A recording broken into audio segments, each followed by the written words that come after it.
Oke, assalamualaikum warahmatullahi wabarakatuh. Selamat pagi guys. Welcome to podcast Geraha Kreatif. Kita di sini bakal ngebahas ngobrol profesi karya.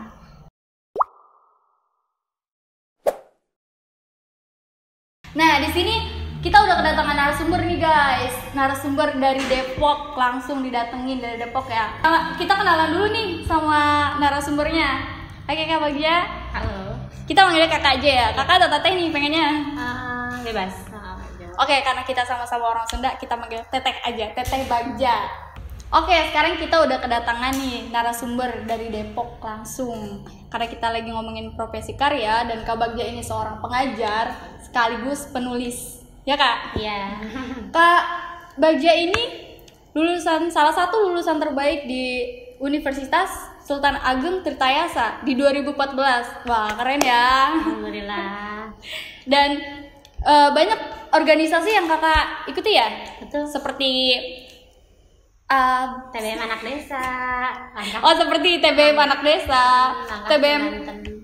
TBM Anak Desa tersendiri tuh kayak gimana sih Kak? Apa sih aktivitasnya yang ada di TBM itu? Jadi TBM Anak Desa itu saya dirikan berdasarkan keresahan melihat warga kampung menggunakan handphone, membeli pulsa, tapi tidak menggunakan uangnya untuk membeli buku dan untuk sekolah. Jadi saya berpikir mengadakan aktivitas lain, yaitu menyediakan banyak buku bacaan. Awalnya itu hanya sekedar buku bacaan. Tapi setelah hampir 3 tahun beroperasi, TBM Anak Desa sekarang sudah memiliki gedung, juga sudah memiliki relawan lokal dan sudah punya yayasan.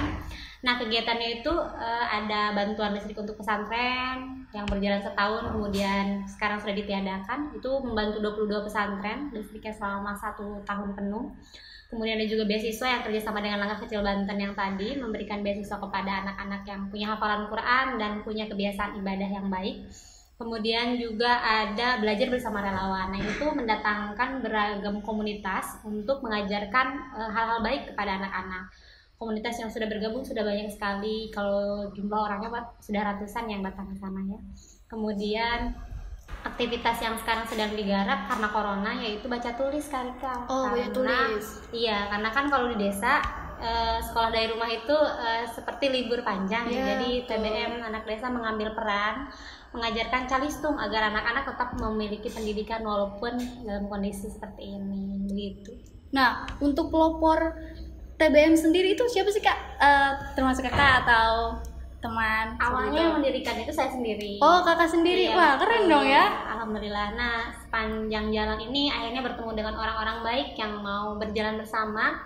Sampai sekarang sudah ada 5 pengurus inti di yayasan. Yayasannya namanya Jaya Anak Indonesia. Kemudian relawan yang tetapnya yang di Ciamis itu ada 10 orang. Kalau relawan kayak asosiat gitu ya, relawan yang biasa dia dimintai bantuan ya jumlahnya udah puluhan sih gitu. Nah, untuk sumbangan dana itu dari pemerintah atau dari Kakak sendiri mencari relawan? Sampai saat ini TBM Anak Desa belum pernah menggunakan Rp1.000 pun uang pemerintah. Kenapa? Karena kami percaya bahwa jika kita bersama itu kita bisa gitu. Jadi sampai saat ini belum meminta uang dari pemerintah.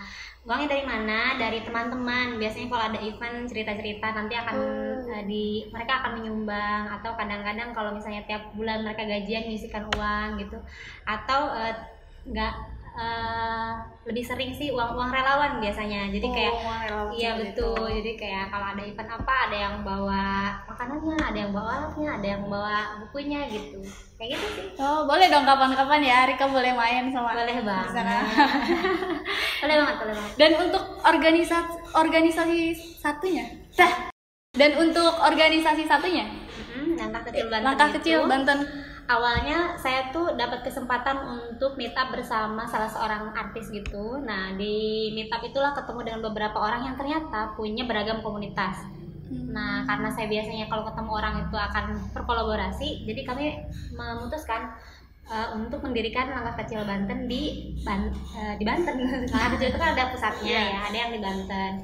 Nah, yang inisiatornya saya sendiri, tapi Saya merekrut orang untuk ikut, dan yang jadi ketuanya tentu saja bukan saya. Saya hanya posisinya mendeliver value-value yang ada di Langkah Kecil Banten. Misalnya tentang beasiswa, bagaimana cara mencari anaknya, bagaimana cara mengelolanya, bagaimana cara penyalurannya. Karena beasiswa ini tuh nggak boleh dalam bentuk uang.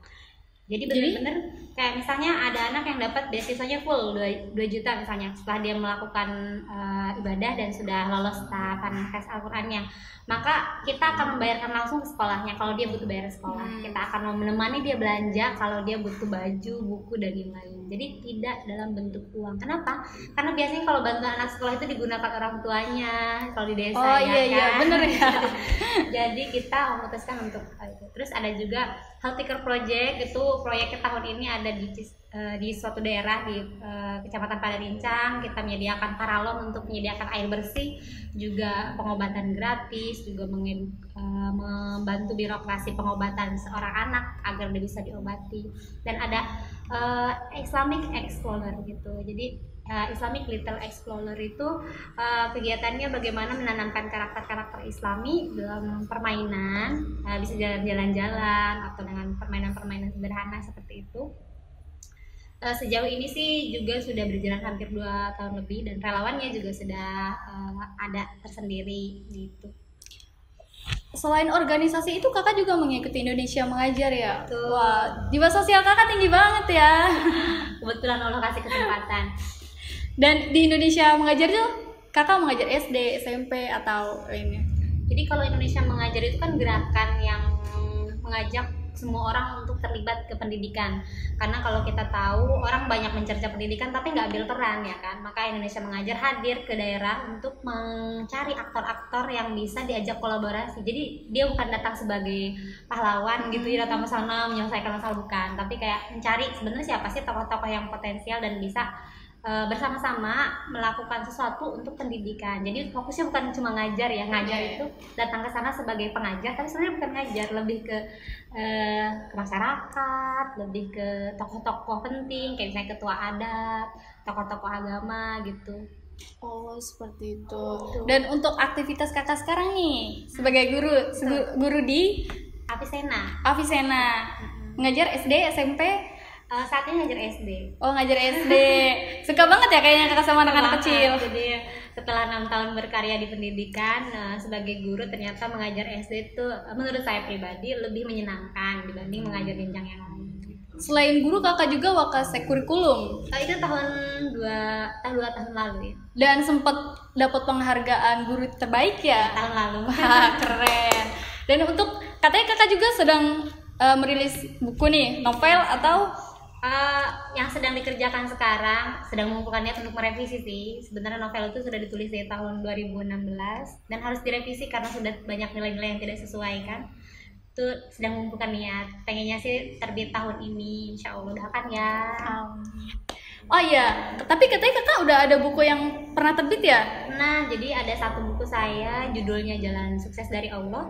Itu tuh buku yang menceritakan ragam kisah orang sukses yang menggantungkan diri pada Tuhan. Kalau Islam kepada Allah tentu saja ya.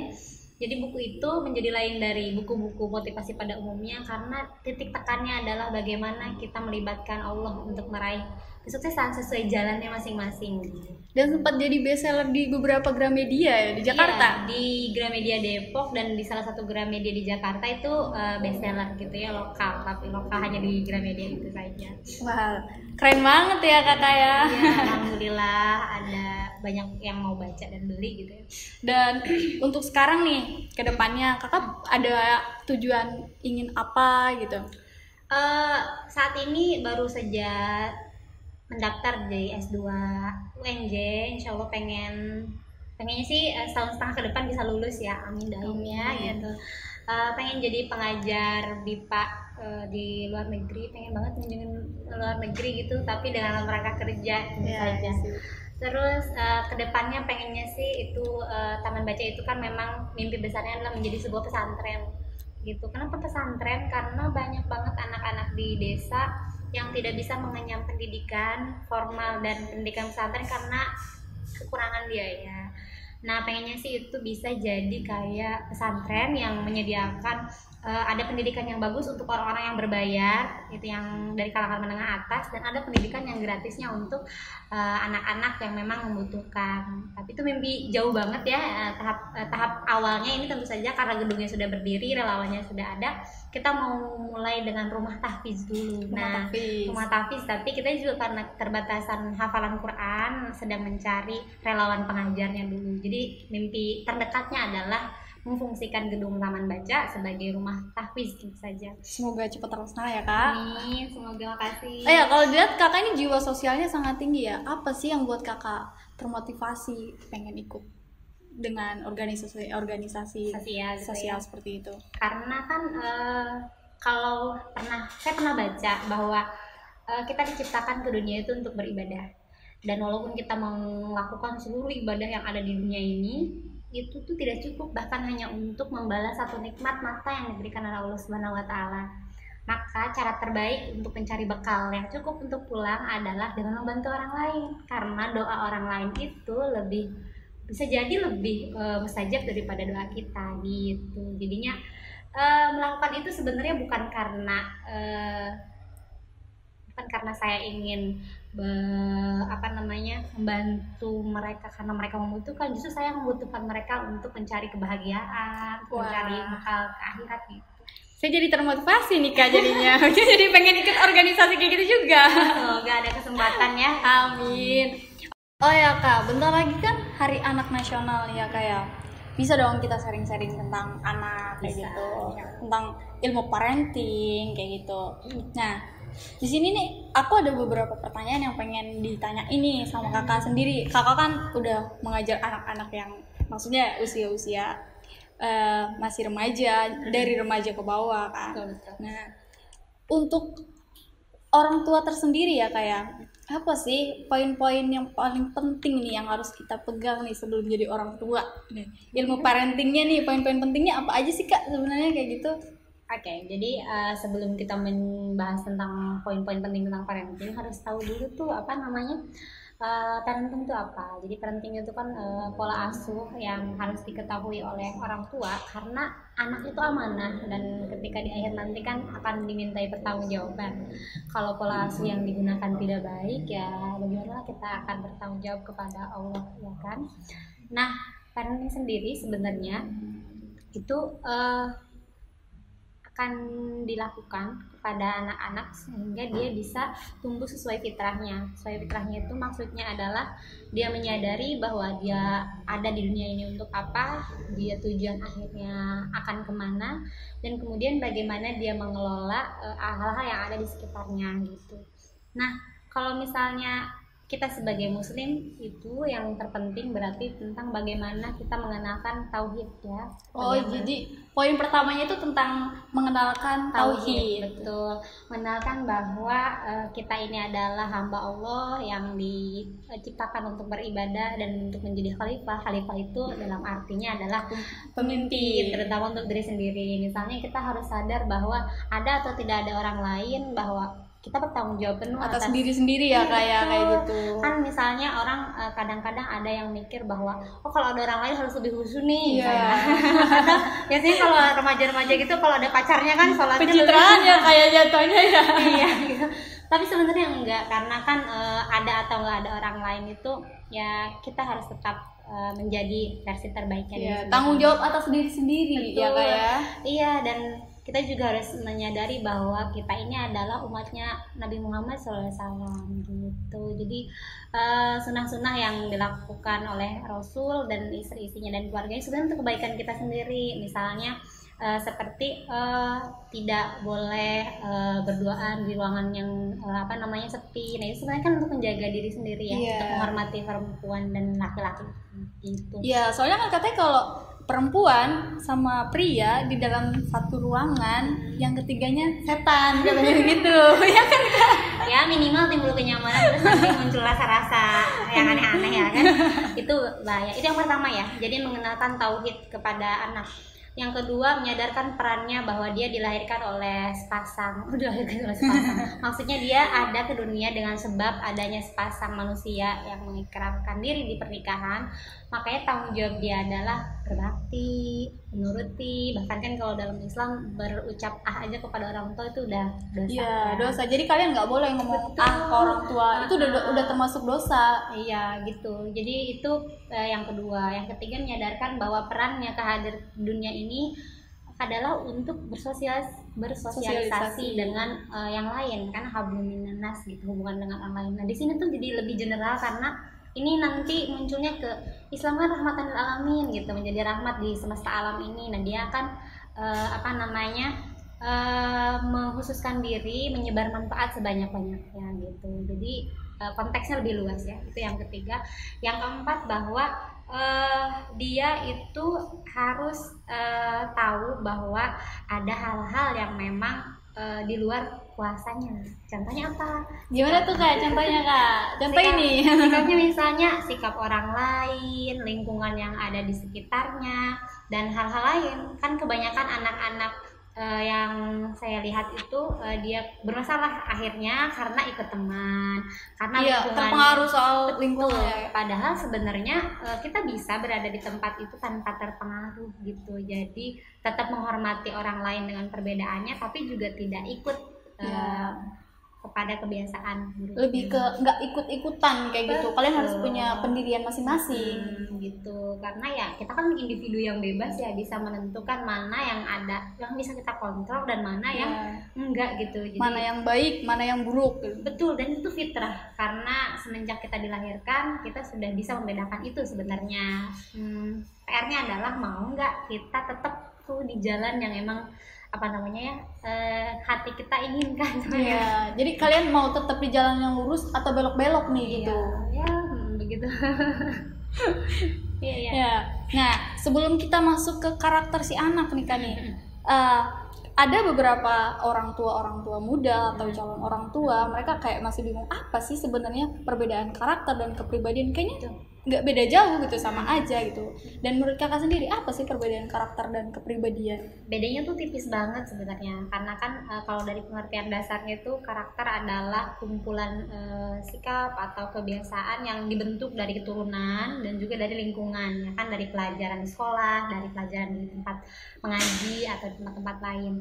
Nah, kalau misalnya kepribadian sendiri sama sebenarnya, adalah kumpulan dari pengalaman, pilihan sikap dari bawaan turunan dan juga yang pelajari. Bedanya adalah kalau kepribadian itu adalah hal yang kita pilih untuk ditampakkan keluar. Misalnya, kenapa Karika menggunakan jilbab, kenapa Karika memilih berlipstik, dan kenapa Karika memilih untuk mengenakan berpendidikan misalnya. Itu citra yang ingin kita bangun. Tapi citra di sini tuh bukan semacam pencitraan yang kayak ala-ala gitu ya, maksudnya kayak melakukan hal-hal sesuai dirinya, tapi lebih kepada dia tuh berusaha untuk menjadi versi terbaiknya gitu loh, yang nampak di sekitar.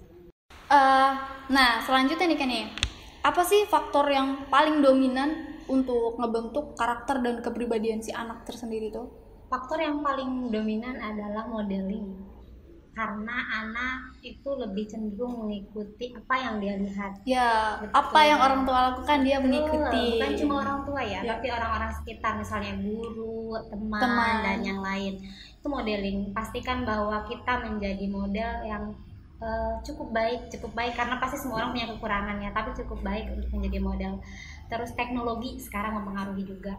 Kenapa teknologi mempengaruhi? Karena dengan adanya teknologi yang semakin canggih, godaannya makin besar. Iya, kan? Betul. Kalau dulu misalnya orang paling cuma kayak bolos sekolah tuh untuk main bola misalnya, kan kalau di zaman saya sekolah misalnya gitu kayak ketua banget ya berarti. Ya maksudnya belum ada teknologi seperti sekarang. Tapi kalau sekarang kan orang nggak masuk kelas gara-gara main game. Iya, pada mabar tuh sama teman-teman. Jadi itu mempengaruhi kepribadian akhir. Dan kalau kita lihat kan ada bahkan beberapa anak yang sampai masuk rumah sakit jiwa gara-gara kecandu sama gadget. Jadi yang kedua itu ya, yang pertama modeling, siapa sih model yang ada di lingkungannya, kedua juga teknologi, yang ketiga tadi pola asuh yang digunakan. Pola asuh yang digunakan itu seperti apa? Kan ada yang otoriter, ada yang dia memang dibebaskan tanpa pengaturan, ada yang demokratis. Itu pola asuh ya, nanti dibahas lebih lanjutnya di selanjutnya gitu. Terus yang selanjutnya tuh kemandirian tadi, Karika yang disinggung, bahwa seburuk apapun lingkungan, sebesar apapun pengaruh teknologi, kalau dia punya kemandirian untuk menentukan dirinya mau seperti apa, itu insya Allah akan baik-baik saja. Tapi butuh ilmu yang cukup, butuh support yang cukup, karena itu nanti kaitannya sama psikologis biasanya remaja gitu kan ya, mau cari jati diri sendiri. Berarti kurang lebih 70% lingkungan itu sangat mempengaruhi ya kayak untuk pembentukan karakter, apalagi anak-anak yang masih SD atau SMP yang masih kebawa-bawa sama temennya kayak gitu. Kalau presentasinya saya nggak yakin sampai 70% ya, tapi Kira-kira berapa tuh? berpengaruh. Kira-kira di angka 50 atau 40 mungkin 50, bisa ya, karena kan masih ada faktor-faktor yang 3 tadi kan, gitu. Next nih kan nih, menurut kakak sendiri, kalau kita mau ngajarin anak gitu, kita perlu lihat usianya kah, atau ya udah asal ngajarin aja kayak gitu? Nabi mengajarkan bahwa masa pendidikan manusia dibagi ke dalam 3 fase. Yang pertama 0 sampai 7 tahun, di mana dia diposisikan sebagai raja. Dia perlu dicintai, dilayani, dituruti. Itu benar-benar masa-masa yang harus orang tua yang banyak mengalah kepada anak-anaknya. Fase kedua adalah usia dari 7 sampai 14. Itu di mana anak-anak diposisikan sebagai orang yang harus ikut aturan.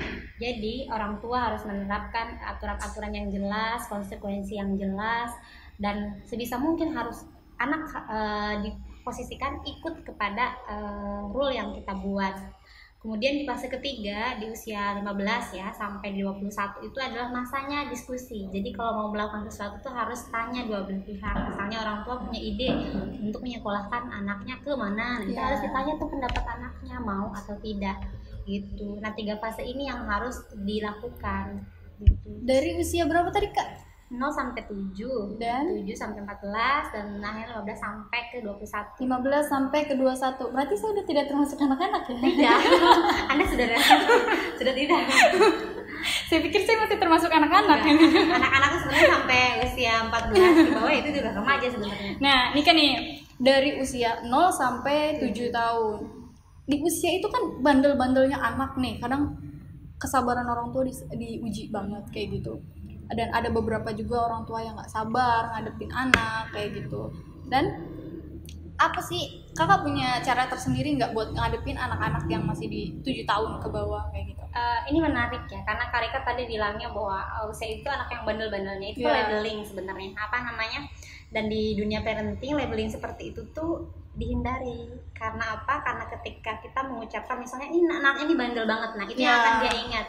Itu yang akan dia posisikan kepada dirinya, bahwa orang lingkungan aja yang menganggap saya bandel, loh kenapa saya harus nurut gitu ya kan. Nah itu yang pertama, hindari labeling. Oh berarti kita harus sangat menghindari labeling guys. Iya, nggak boleh misalnya ini anak ini bandel, anak ini malas, nah dia akan meyakini itu dan dia akan melakukannya. Itu cukup bahaya, apalagi usia yang tadi ya yang 0 sampai 7. Kayak misalkan dia belajar menggambar atau dia lagi mengerjakan soal-soal dan salah, terus orang tuanya memarahi, kamu bodoh sekali, kamu kayak gini aja nggak bisa. Itu dia akan menjadi anak yang memposisikan diri sebagai anak yang bodoh. Bisa jadi sebenarnya dia nggak bodoh gitu, karena label yang ditempelkan. Bener-bener ya, label tuh mempengaruhi banget kayak gitu. Betul banget, karena jika kamu tidak dipercaya, mengapa kamu harus melakukan hal yang membuat orang lain percaya, kan sia-sia. Nah, untuk selanjutnya nih kak, yang tadi kan yang pertama hindari labeling, yang kedua menerima anak dengan kelebihan dan kekurangannya. Jadi kita harus sadar bahwa setiap individu itu punya kelebihan dan kekurangan. Jangan sampai terlalu fokus ke kekurangan, tapi jangan juga terlalu fokus ke kelebihan. Jadi harus bijak di antara keduanya. Misalnya kita tahu bahwa anak ini minatnya di mana gitu ya, dia bagus banget di situ ya kita dukung. Tapi juga kekurangan ini bukan hanya untuk diterima apa adanya, tapi kayak dilihat ada kekurangan yang memang sifatnya tidak bisa diubah, ada yang kekurangan yang bisa diubah sedikit demi sedikit. Jadi dibantu tuh untuk si anak memperbaiki kekurangannya. Jangan ini kekurangan malahan cuma dikasih tahu tapi nggak dikasih solusi ya. Ya betul. Bayangnya seperti itu sih Kak. Jadi itu yang kedua ya. Jadi hindari labeling, terima anak dengan kelebihan dan kekurangannya. Hindari makian, pukulan dan segala kekerasan. Karena apa? Karena kalau sekali dibentak itu saraf-saraf anak kan banyak yang putus ya. Jadi itu mempengaruhi dia nanti daya pikirnya dan sebagainya. Pukulan apalagi itu, jadi hindari banget ya memarahi, apalagi sampai memukul. Kata-kata kasar itu sebaiknya dihindari banget. Orang tua tuh harus bisa nahan ucapannya. Marah tuh pasti banget loh, apalagi kalau misalnya dia melanggar aturan yang sebenarnya sudah disepakati, tapi tahan diri gitu. Jadi kayak di proses marah, tahan dulu baru nanti sampaikan. Jadi kalau dalam pelajaran Seven Habits atau Leader In itu, kita harus belajar mengerti dulu kenapa sih dia begitu, baru kemudian setelah reda kita masuk diskusi. Jadi, dan kalau mau nasihati anak, terutama anak laki-laki, jangan dalam kondisi lapar atau lagi main game, nggak bisa. Emang kenapa tuh Kak? Berpengaruh banget ya? Berpengaruh banget. Jadi kalau mau nasihati anak laki-laki, pastikan perutnya kenyang, pastikan dalam keadaan yang memang dia sedang free, tidak melakukan sesuatu. Karena fokusnya satu kan, nggak bisa multitasking. Jadi kalau dalam keadaan dia sedang ngambek, terus kita nasihatin ya percuma gitu, kayak apa kayak masuk telinga kanan, keluar telinga kiri ya, gitu. Macam kata-kata yang mentang-mentang Cuma puter aja gitu lewat. Jadi pastikan perutnya kenyang dan dalam keadaan nyaman untuk diajak diskusi gitu. Nah, terus ya itu yang ketiga kan tadi ya. Yang keempat itu harus dibiasakan. Jadi anak itu sebenarnya perlu pembiasaan yang jelas. Jadi pembiasaan-pembiasaan yang berubah juga membuat anak bingung. Nah, pembiasaan misalnya kalau di sekolah itu jam 6.50 harus baris, harus konsisten. Sekali berubah itu anak akan bingung dengan. Nah, gini, ngomong soal konsekuensi nih Kak nih. Konsekuensi yang mendidik tuh yang kayak gimana sih Kak? Konsekuensi yang mendidik itu yang dia bertanggung jawab atas perilakunya. Contohnya kalau dia menumpahkan air, konsekuensinya jangan dimarahin dan dia harus membersihkan air itu sampai kering dan sampai seperti semula gitu. Ya jangan misalkan dimarahin, kamu besok nggak usah dapet uang jajan ya kayak gitu. Itu nanti anak sedih banget. Nah itu gitu. Itu poin selanjutnya. Tidak boleh mendidik anak dengan ancaman. Misalnya gini, nanti kalau kamu nggak dapet nilai 10 nggak bekas jajan loh, nggak boleh, karena ancaman itu membuat mereka merasa cemas. Dan ketika cemas mereka tidak akan bisa memberikan performa yang terbaik gitu. Jadi penting banget sih antara tidak membuat anak merasa cemas dalam tadi ya diancam gitu ya, tapi juga tetap menyadarkan akan konsekuensi. Karena kalau belas nggak ada konsekuensi, anak jadinya semaunya sendiri nanti. Jadi benar-benar harus tahu bahwa ketika dia melakukan sesuatu ada tanggung jawabnya, ada konsekuensi yang dia harus dilakukan, tapi bukan karena paksaan, tapi karena emang melakukan itu ya karena harus kewajiban dia. Iya betul gitu ya. Kalau itu bisa diposisikan dengan sangat baik, insya Allah anak-anak akan baik ya, walaupun pada praktiknya tidak semudah dengan teori yang saya jelaskan tentu saja, karena karakter anak beda-beda, latar belakang keluarga juga beda-beda ya kan. Jadi dan walaupun dengan latar belakang yang sama, orang tua yang sama, jenis anak yang berbeda. Jadi tiap kepala tuh beda pemikiran. Anak pertama dengan anak kedua, anak ketiga ya pasti beda pola pikir dan pola didik harus beda banget. Nah, ngomongin anak pertama, anak kedua dan anak ketiga nih kan ya.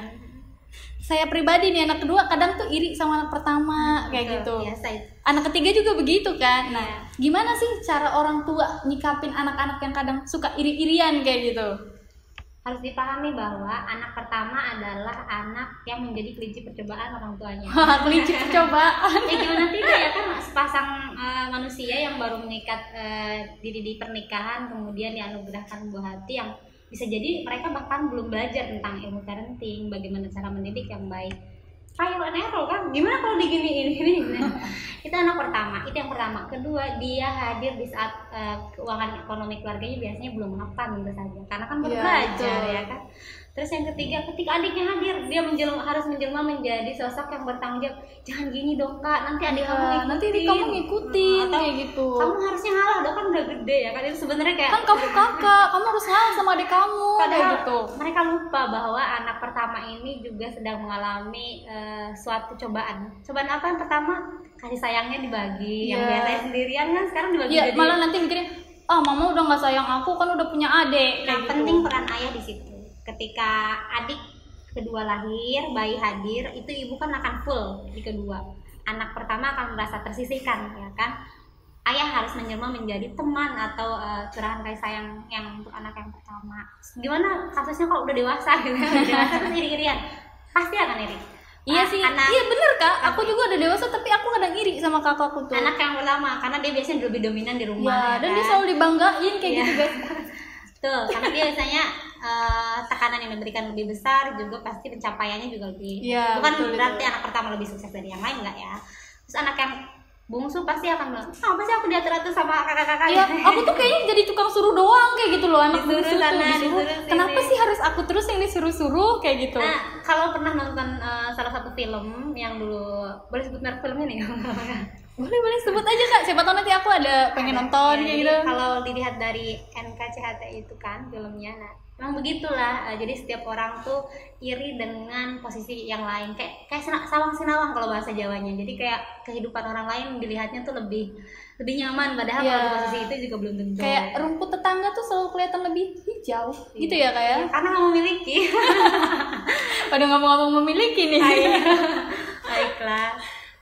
Ya gitu. Oh ya, kan soal mendidik anak di usia dini.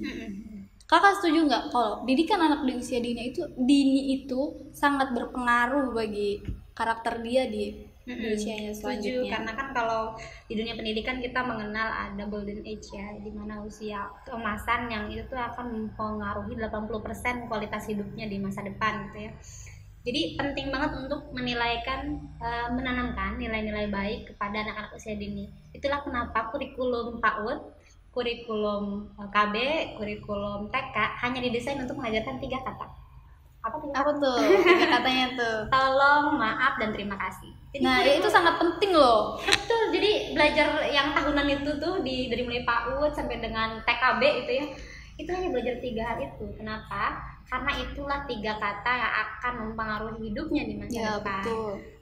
Jadi sederhana bilang tolong, itu ada bahkan anak yang nggak bisa bilang tolong. Jadi kayak kalau mau nyuruh ya nyuruh aja gitu. Apalagi kalau bilang tolong ya. mereka lahir dari kalangan menengah atas yang biasa ada asisten rumah tangga gitu ya. Terus terima kasih, sederhana, mengapresiasi. Ini berat kalau ini nggak selesai. Kenapa? Karena dia akan selalu merasa kurang dan akhirnya sampai bisa depresi barangkali. Kenapa begitu berat? Pertama, ucapan terima kasih itu yang paling utama ada harusnya untuk diri sendiri. Kita tuh kadang-kadang hidup di lingkungan yang comparing. Kita comparing nggak? Iya. Kayak kamu harusnya kayak saudara kamu Iya. dong, atau kamu harusnya kayak si Anu dong gitu kan? Atau kok kamu belum sih, padahal orang lain udah. Sederhana tentang yang melakukan hal-hal lain, atau usia kamu kan sama kok, dia udah mencapai ini, mencapai itu, kamu belum. Bayangkan kalau kita tidak punya rasa terima kasih kepada diri sendiri, kita akan terpuruk dengan tuntutan-tuntutan lingkungan. Tapi beda kalau kita punya terima kasih, diriku sudah berproses sejauh ini, sudah melakukan yang terbaik, sudah mempunyai pencapaian. Memang tidak sama dengan orang lain karena garis startnya kan beda, daya dukungnya juga beda ya kan. Jadi kita akan mampu tuh memfilter diri untuk tetap ajeg gitu ya, ajeg bahwa ya kita nih pribadi yang unik, ya terima kasih diriku. Atau sederhana mengapresiasi orang tua kan udah menyekolahkan, misalnya menyekolahkan kita, sudah mendidik kita. Bayangkan kalau kita comparing orang tua dengan orang tua yang lain ya. Tidak punya rasa terima kasih kepada orang tua. Yang lebih parah lagi, bayangkan kalau kita tidak punya rasa terima kasih kepada Allah, menyalahkan, ya Allah kenapa sih aku tuh nggak bisa. Kayak saudara Itu kalau lagi masa-masa insecure kayak Kak. insecure di dalam taraf yang paling bawah, di mana titik jenuh membuat orang kadang-kadang ada yang terpikir untuk bunuh diri. Iya, itu sejauh itu kan. Sejauh itu pentingnya terima kasih kepada diri sendiri, orang tua, orang di sekitar, atau Tuhan sih yang paling utama, kepada Allah. Ya bersyukur dikasih mata yang lengkap. Bayangkan kalau kadang-kadang kan, apalagi kalau remaja kan ya, suka lihat ini nggak, aplikasi yang membuat lebih cantik gitu kan. Oh iya, Beauty Plus atau gitu. atau foto ya yang memang dengan jenis tertentu bisa Filter Jadi Instagram. sebenarnya kalau saya pernah baca sih, bentuk dari ketidakpercayaan dirinya menerima apa adanya. Ada dia kayak suka pakai filter Instagram ini. Jadi sebenarnya kayak ucapan terima kasih untuk dirinya berarti masih kurang, karena dia mewujudkan dirinya agar sama dengan tuntutan sosial. Kan cantik di gitu tuh masih kayak jahat banget kan, harus Iya, standar putih. cantik Indonesia itu cantik, putih, tinggi, body goals gitu. Aduh, nggak masuk Apa banget kabarnya gitu lah aku. Papua ya kan, apa kabarnya orang-orang yang di timur Indonesia sana. Sebenarnya cantik yang utama itu kan dari dalam. Ya, dari dalam. Betul ya. Kalau soal fisik relatif, pasti banyak yang suka juga dengan fisikku yang sekarang. Iya, yang jelas tuh kayak love yourself aja kayak gitu. Iya, Dan itu kan gerakannya ya lagi. banyak juga kan quotes yang kayak gini. Terima kasih untuk diriku sudah bertahan sejauh ini. Iya, sederhana kalau misalnya orang yang sudah paham itu kan kadang-kadang orang tuh jauh dari keluarga, jauh dari sanak saudara. Kayak lagi ada kan gerakan yang minta ya peluk aja diri sendiri, cepat terima kasih. Itu kadang-kadang diketawain kan orang-orang melakukan gini, padahal itu sebenarnya bagus buat apresiasi untuk diri sendiri ya kayak gitu. Betul, tadi kan baru tolong dan terima kasih, maaf apalagi itu tuh harus ada banget dalam diri anak dari kecil sampai besar, karena ini tuh pentingnya memberi kesadaran bahwa ketika kita melakukan sesuatu akui. Ya, betul. Karena kalau nggak diakui itu luka-lukanya akan selalu ada. Misalnya kayak kita pernah melakukan kesalahan dalam hidup, apapun kesalahannya, kita hanya move on dari kesalahan, tapi nggak diakui dulu, nggak minta maaf dulu sama diri sendiri, sama orang-orang yang terlibat, itu lukanya akan selalu ada. Jadi penting banget untuk minta maaf, misalnya kepada orang tua, maaf ya kalau misalnya belum bisa jadi yang terbaik, anak yang sesuai dengan harapan, maaf ya, misalnya ke diri sendiri pun, maaf ya kalau misalnya aku tuh belum bisa jadi versi yang terbaik, maaf ya kepada teman. Maaf itu berat banget loh bagi orang yang kadang-kadang, apalagi kalau misalnya orang-orang kayak enggak, punya aku yang paling bener loh, itu berat. Karena kalau sekali orang merasa selalu benar, ya akan sulit dia untuk bisa meminta maaf kepada lingkungan gitu. Nah, berarti pentingnya maaf itu seperti jangan labeli anak, ya maklum aja itu kan masih anak kecil kayak gitu. Jangan bisa, ya kayak gitu. Bisa. Jadi justru dari harus kecil bisa mengakui kesalahan dia dari hal-hal kecil gitu. Malah jangan orang tua jangan ngebelain, ya itu kan masih anak kecil, tapi jangan dipaksa dia gitu. Untuk mengakui kesalahan dengan cara-cara makian ya, maksudnya beri pemahaman bahwa kita harus mengakui kesalahan tapi tidak dengan paksaan, karena hal-hal yang muncul dari paksaan dari luar ya, bukan dari diri sendiri. Kalau dari sendiri tuh bagus dipaksa karena nanti jadi kebiasaan gitu ya. Tapi kalau dari luar tuh cenderung akan tidak permanen perubahannya. Ya, nasihati dengan lembut lah ya Kak ya. Dengan lembut tapi ada kadarnya, kan ada kadar dinasihati. Bahkan kalau misalnya kaitannya dengan ibadah wajib kayak sholat kan, kalau usia 10 tahun itu harus boleh dipukul ya katanya, kalau pukulannya ada aturan ya, ada aturannya yang tidak gitu melukai dan gitu. Ada aturan-aturannya, itu tahap-tahapannya ya gitu. Lebih itu berat. Kita kembali ke yang ringan-ringan. Oke, tadi kan kita sempat ngebahas juga tentang gadget ya. Di era sekarang itu kan anak kecil aja yang ya ampun masih balita ya, itu udah dikasih gadget sama orang tuanya kayak gitu. Iya betul. Padahal kan radiasinya itu kan sangat berbahaya ya bagi anak-anak. Bukan hanya anak-anak, bahkan orang dewasa kayak gitu. Nah, menurut pandangan kakak sendiri gimana sih kayak gitu? Bukan gimana ya, menurut pandangan kakak sendiri, orang tua yang memberi gadget ke anaknya yang masih balita atau anak-anak yang masih usia 7 tahun ke bawah kayak itu, yang mereka belum tahu menggunakan gadget atau sosial media dengan baik. Banyak loh Kak anak-anak sekarang yang ya ampun, aku sering scroll Instagram kayak gitu. Anak-anak 7 tahun mereka main-main TikTok kayak gitu. Ya ampun, terus joget-joget, aduh kayak yang ya ampun, lucu iya, kadang lebih ke miris sih sebenarnya kayak gitu. Menurut pandangan kakak sendiri gimana tuh? Pertama harus dipahami bahwa tidak semua orang tahu dampak gadget. Jadi saya tidak bisa memukul rata pendapat saya tentang orang tua yang memberikan gadget kepada anaknya. Cek dulu apakah dia sudah tahu atau belum gitu. Kedua, latar belakang pendidikan orang tuanya gimana. Yang ketiga, karena apa dia memberikan gadget. Jadi kalau kasus-kasus yang saya temui di pekerjaan itu kan anak-anak diberikan gadget karena orang tuanya dua-duanya kerja. Biasanya mereka bersama asisten rumah tangga yang memang tidak punya ilmu parenting kan. Jadi kalau usia 0 sampai 2 tahun tuh sama sekali nggak boleh dikasih. Itu semua psikolog dari Indonesia ataupun dari luar negeri, dari berbagai artikel sepakat bahwa 0 sampai 2 tahun tidak boleh dengan alasan apapun. Kemudian usia selanjutnya itu nanti akan ada keragaman pendapat. Nah, pendapat yang sampai saat ini saya pahami, usia yang bawah itu, maksudnya usia bawah itu dari usia 3 sampai usia 6 tahun itu boleh, tapi kadarnya sehari itu cuma setengah sampai 1 jam. Dan itu juga harus diawasi banget ya sama orang kontennya, tua karena kan gitu. sekarang udah banyak canggih ya, maksudnya kalau orang tua yang ngerti udah ada aplikasi yang bisa memfilter konten yang masuk di HP-nya ya kan, jadi ada konten-konten yang cocok untuk anak gitu, dan itu kan harus ditemani, nggak boleh dilepas sendirian. Kemudian untuk usia 7 sampai 9 tahun itu paparan sinar perharinya maksimal tuh 1,5 jam. Dan untuk usia 10 sampai 12, usia SD yang kelas 4, 5, 6 itu hanya 2 jam sebenarnya. Itu maksimal banget terkena paparan gitu. Pada faktanya gimana? Jelas kan? Dan yang saya miris ketika menemukan ada anak yang orang tuanya tuh orang tua yang berprestasi, pendidikannya bagus, karirnya bagus, anaknya kata-katanya Masya Allah. Nggak sedikit sih yang kayak gitu kan. Anak-anak kata-katanya kasar dan itu tidak muncul di rumah, munculnya di sekolah sama teman-temannya. Ternyata pas diselidik dia dapatnya dari game. Ada game-game yang memang kata-katanya kasar kan, jadi dia mengikuti itu gitu. Banyak sih, dan ketika ini nggak dikontrol dengan baik maka akan menimbulkan anak-anak yang berontak. Kalau misalnya bisa disimak beberapa kasus ketika lagi main seru-serunya nih, gadgetnya kita ambil, apa yang terjadi? Ngamuk anaknya ya kan?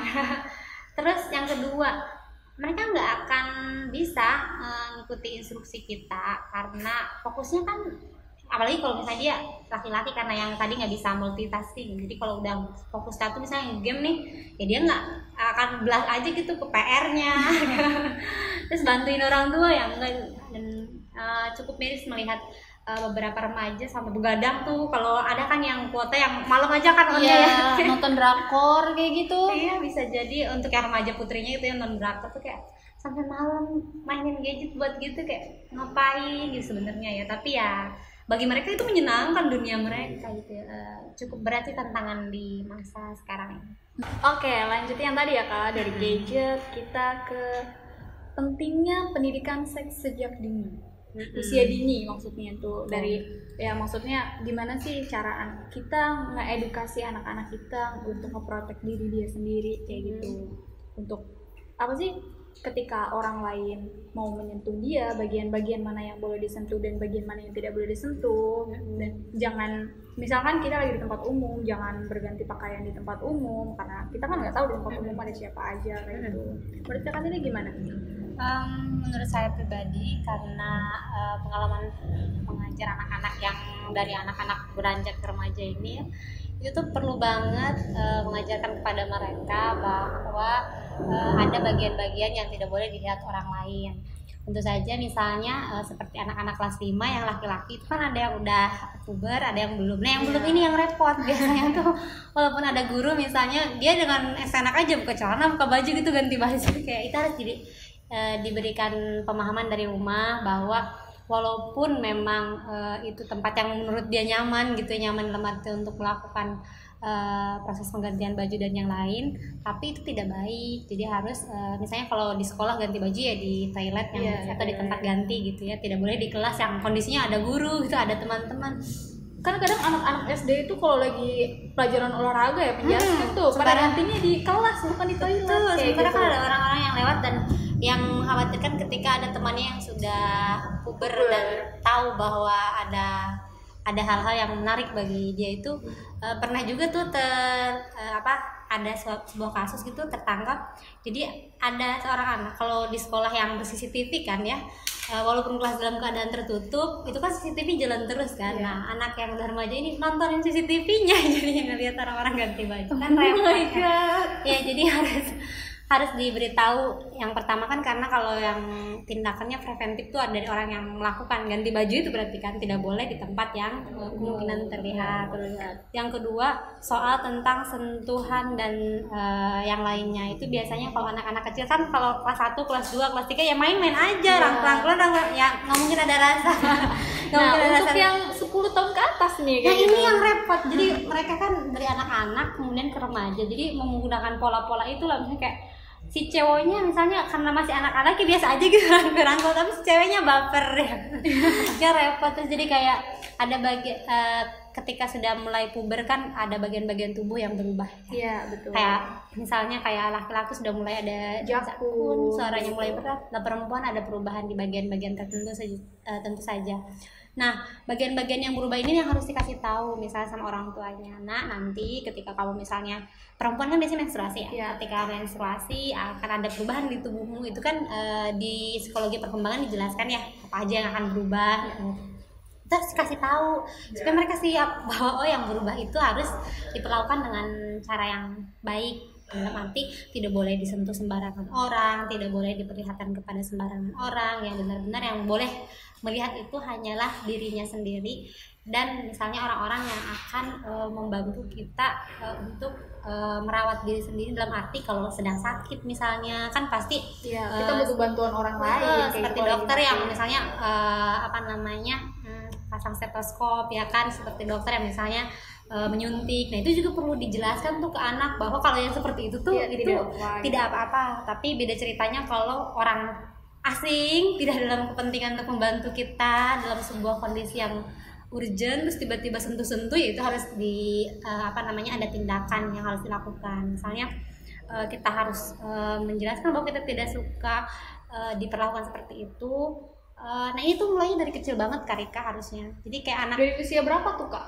Dari anak-anak batita tuh harus mulai dijelaskan. Kayak misalnya orang pernah lihat nggak ada bayi gemes terus orang-orang tuh kayak cium-cium pipi, terus kayak dicium-cium. Kadang-kadang ada anak-anak yang sampai nangis kan karena nggak mau tuh dipeluk-peluk. Nah, itu sebagai orang tua jangan sakit hati kalau misalnya anak menolak dipeluk, misalnya anak menolak dicium misalnya, walaupun ini sebenarnya kan kayak ya nggak mungkin juga kan misalnya punya niat yang buruk kepada anak-anak kecil gitu ya. Kalau orang yang normal ya, kecuali kalau orang-orang yang lain gitu. Tapi juga harus dihormati itu. Kayak misalnya sepupu nih ketemu, kangen pengen banget tuh meluk atau nyium, tapi dianya nggak mau, itu harus dihormati karena itulah asal mula dari dia sadar bahwa ada bagian tubuhnya yang harus dia jaga tuh. Jadi kayak termasuk pun nanti ke orang tuanya. Jadi kadang-kadang kan ada anak yang udah mulai nggak mau kayak nyaman kayak gitu. Bahkan sederhana kalau orang lagi sedih ya kan, kalau kita kan dipeluk nih biar tenang kan, untuk sebagian orang itu berlaku. Tapi ada orang yang memang dia nggak suka kena bersentuhan dengan orang yang bisa dibilang nggak begitu dekat ya tuh, atau bahkan sama orang tuanya dia nggak suka dipeluk, itu nggak suka. Jadi harus tahu lah gitu bahwa batasan-batasan itulah yang harus ditanamkan kepada anak-anak. Jadi tadi poinnya ada 3 ya, harus dijelaskan bahwa dia akan mengalami tahap pubertas yang arti menstruasi, perubahan pada tubuhnya. Yang kedua dia harus mulai diberi ruang untuk menjaga dirinya. Yang tadi kalau dia nggak mau dipeluk ya jangan dipeluk, kalau nggak mau dicium ya jangan dicium, sekecil apapun anaknya ya. Yang ketiga juga harus dijelaskan bahwa tidak semua sentuhan, tidak semua pelukan, tidak semua hal-hal yang tadi dilarang itu selamanya dilarang. Kasusnya akan berbeda ketika dia sedang sakit dan dokter yang melakukan misalnya, atau ketika dia memang dalam kondisi yang kayak jatuh terus nggak bisa, ya masa orang nggak akan nolongin dia ngangkat ya kan ya. Jadi harus dijelaskan itu dari awal supaya tidak ekstrim ke kanan, tidak ekstrim ke kiri. Maksudnya ekstrim ke kiri itu ya dia akan belas-belas aja disentuh, dipegang, diapa-apain ya mereka kan sayang aku nggak boleh gitu, padahal nggak boleh. Ada hal-hal yang harus kita jaga ya kan, karena setiap manusia itu berharga gitu. Dan nggak boleh juga yang terlalu ekstrim nggak mau dia ngapa-ngapain aku lagi ya, dia pingsan gitu di lapangan lagi upacara ya. Kalau nggak mau ditolongin ya repot juga, cewek-cewek kan susah juga. Jadi seimbang ya antara harus pada posisi yang tahu kondisi gitu. Kayak gitu sih paling kalau misal orang tua butuh untuk mengedukasi tapi bingung cara ngomongnya, sekarang udah banyak banget video dari animasi kartun di YouTube, bisa di searching ya, atau lagu-lagu sekarang udah mulai kreatif banget orang-orang menjelaskan tentang seks edukasi gitu ya. Penting banget karena kebanyakan, kalau saya baca itu kan sekarang 6-70% pelajar itu kan sudah biasanya di sekolah tertentu sudah tidak perawan dan sudah tidak perjaka gitu ya. Itu bahaya banget kan. Dan kebanyakan kasus karena mereka tidak tahu, tidak paham, bukan karena mereka sengaja. Minim, bisa dibilang minim edukasi seks sehingga tidak tahu bahwa yang dilakukannya itu salah. Kan ngeri ya masa depan. Ya, ini akan berlaku bagi orang yang memegang norma ya. Dan ini tidak berlaku bagi anak-anak yang memang dibesarkan dengan tidak punya value untuk menjaga itu. Kan sekarang udah ada banyak orang kan yang ya mau perawan mau berjaka kayak biasa aja gitu, jadi kayak emang value-nya itu, saya tidak bicara di ranah itu ya, saya bicara di ranah memang orang yang menganggap bahwa itu harus dijaga gitu. Jadi akan berbeda nanti, khawatirnya ada pendengar yang memang value-nya berbeda, nanti wah dia diskriminasi. Enggak, itu saya tidak berbicara di ranah itu gitu ya. Itu Kak Rika. Oke nih Kak, udah dari pertanyaan-pertanyaan. Nah, kita masuk ke tips-tips untuk mama-mama muda, orang-orang tua muda, orang tua baru maksudnya ya, orang tua baru atau orang tua yang emang udah punya anak tapi dia masih minim ilmu parentingnya ya. Nah, Kakak sendiri nih punya nggak tips tersendiri untuk ngebangun karakter si anak kan? Menjadi pribadi yang mandiri kayak gitu, mandiri, berani kayak gitu. Sebelum saya menyampaikan tips, ini tips yang saya dapatkan dari belajar ya, bukan karena pengalaman tentu saja, karena saya belum punya anak. Jadi maksudnya praktisnya saya tuh cuma ke siswa, cuma ke adik ya kan, karena mendidik adik selama 9 tahun ini gitu, mendidik 5 adik dengan tidak ada ibu tentu saja, jadi saya menjadi figur pengganti ibu. Seorang ibu ya. Tapi bukan berarti saya orang tua. Figurannya aja nih. Iya, maksudnya beda posisinya gitu ya, khawatir nanti salah paham. Jadi tipsnya itu adalah yang pertama banget harus itu adalah keteladanan. Ya, mau sebanyak apapun cuap-cuap, mau sebanyak apapun, itu harus banget kita mulai dari keteladanan. Tapi sebelum keteladanan, ya gimana meneladani kalau nggak tahu ya kan? Iya betul. Jadi harus belajar dulu banyak-banyak. Belajarnya dari mana?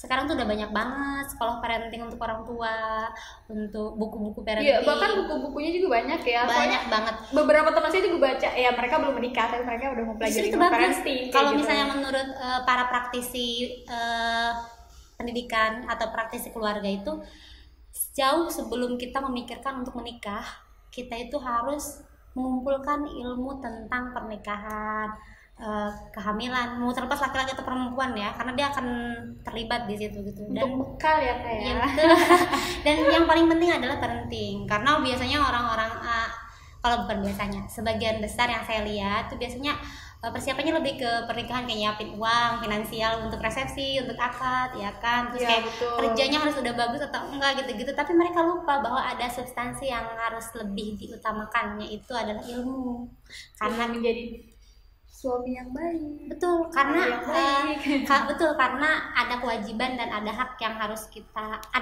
tunaikan, ada kewajiban yang ada hak yang harus kita terima, ada kewajiban yang harus kita. Jadi parenting itu akan berembet ke ilmu pernikahan, akan berembet lagi ke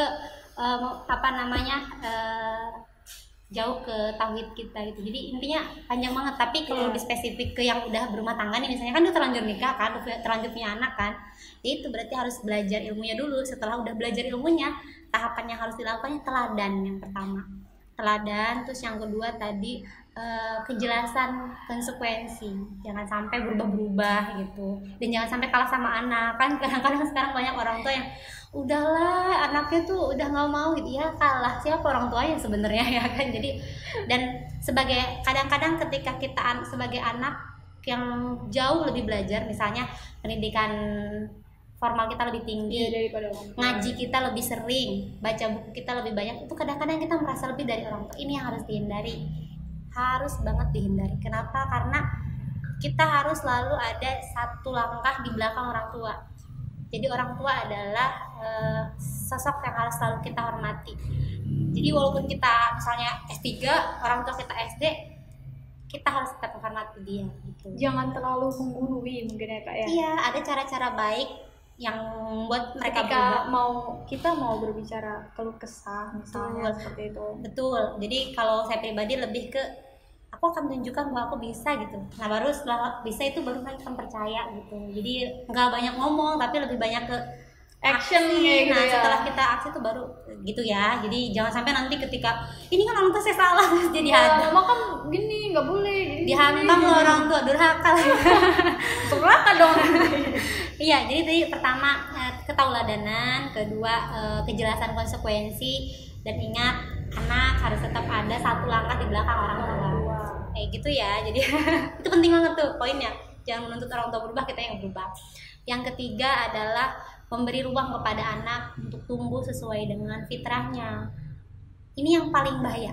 Kenapa paling bahaya? Karena kebanyakan orang tua yang belum selesai dengan dirinya akan membentuk anak yang sesuai dengan keinginannya. Ya, banyak sekali yang kayak gitu. Contohnya apa?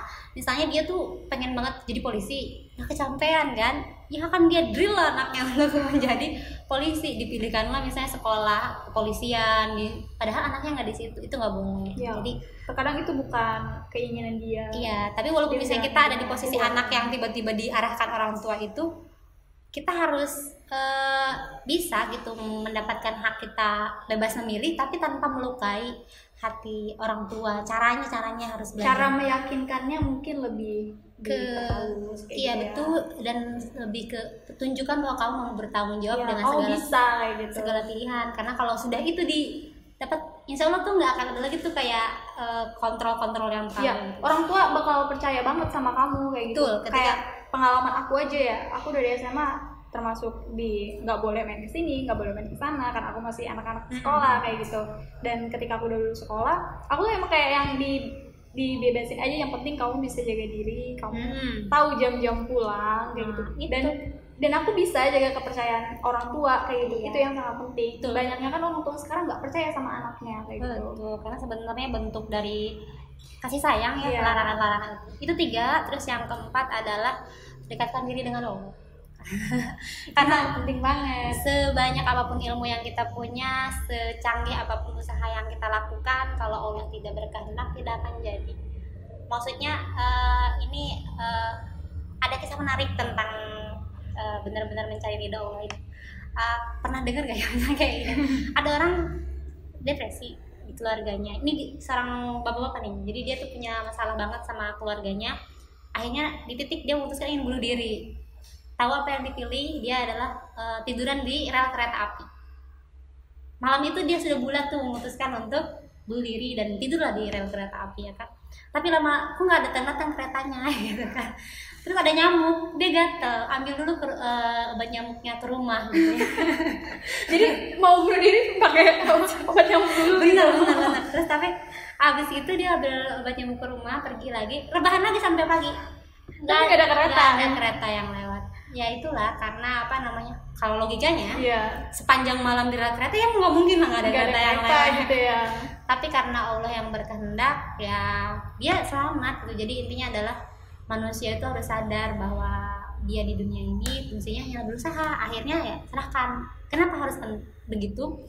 Karena nanti jangan sampai karena anaknya tidak sesuai dengan apa yang diharapkan, padahal nih saya udah sekolah parenting, saya udah berusaha untuk menjadi ibu yang baik, kok anak saya masih nggak nurut, kok misalnya dia masih tidak sesuai harapan.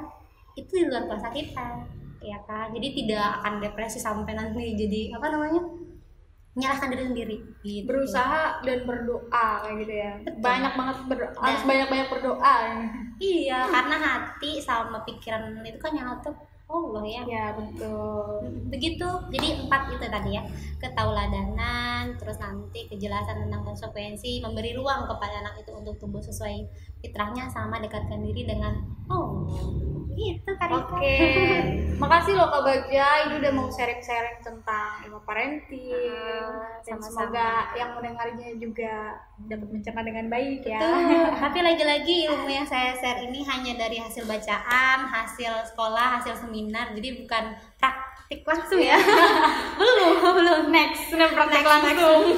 Karena ya gitu, kalau ilmu sebanyak apapun teorinya, pada kenyataannya biasanya akan berbeda dengan nggak berbeda sih. Jadi kayak lebih lebih kayak banyak tahapan yang harus dilalui gitu, kayak yang semulus tuh.